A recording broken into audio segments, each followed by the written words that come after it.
Many countries around the world are beginning to also recognize the importance of the intangible heritage. And what is often a problem is that there's a lack of recognition of what an important role that the built heritage has in maintaining the intangible heritage. The approaches are really different in terms of how we address those issues. In the tangible heritage, we can protect it. We can pass a law that says you can't tear down the heritage building, that you have to restore it in this fashion. Intangible heritage is much different in that the experts in the intangible heritage are what are usually referred to as the holders of the heritage. Those people, and whether that is a culinary heritage or dance or music or sewing or a whole range of things that constitutes the intangible heritage. And the trouble is you really can't pass a law that says you have to maintain that intangible heritage.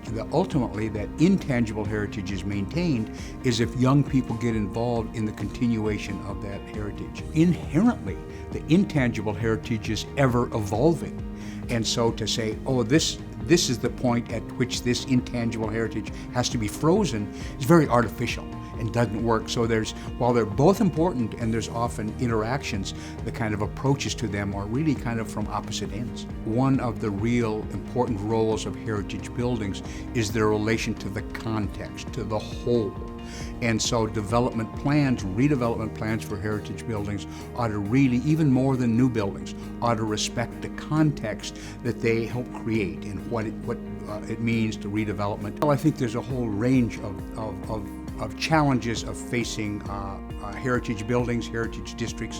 One of them that is almost worldwide, in that there is a very serious skill shortage of the people to maintain and repair and restore those buildings. It's a really pressing need, but in places like Italy and France and the UK that have a great inventory of heritage buildings, even in those places, there's a shortage of qualified craftsmen and workers. There's a whole bunch of skilled people in the construction specialties that can build a great new building, but know nothing about how to deal with heritage buildings. So it's really important that the developers who are redeveloping heritage buildings use professionals that know heritage buildings. There's great economic and oftentimes political pressure to get rid of those buildings that tends to miss the point of the valuable role in identity and cultural and social role that those buildings play. They're kind of depending on the local economy. Because there's such a demand for them in the marketplace, often the price of the buildings and the price of the rents in the buildings goes up rather rapidly. There are challenges that are physical, have challenges that are economic, and challenges that are political.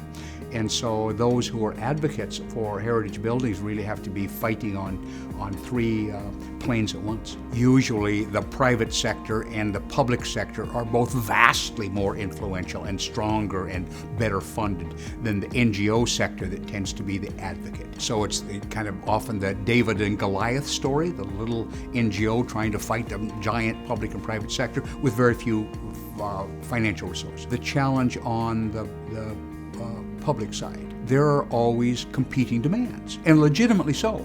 That, well, we need education, we need good highways, we need transportation, we need health care. So it's a challenge in the public sector to say what's the appropriate balance of the resources, the time, the energy, the legislation that we can devote to heritage. And then in the private sector, and particularly in the real estate and development world, are conscious of their context, of their city, and want to do the right thing, but they also have to get a legitimate return on the money, which means we have to come up with ways to close that gap.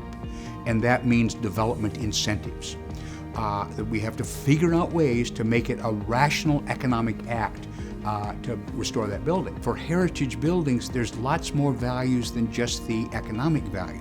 There's social and cultural and aesthetic and environmental and educational, whole range of values. But the developer, the owner of the property, is not the beneficiary of those values. It's the rest of us. I think that the way to do it, to begin with, is you start listening to the community. And you listen about what buildings are important, what heritage, and tangible or intangible, that's important to the community.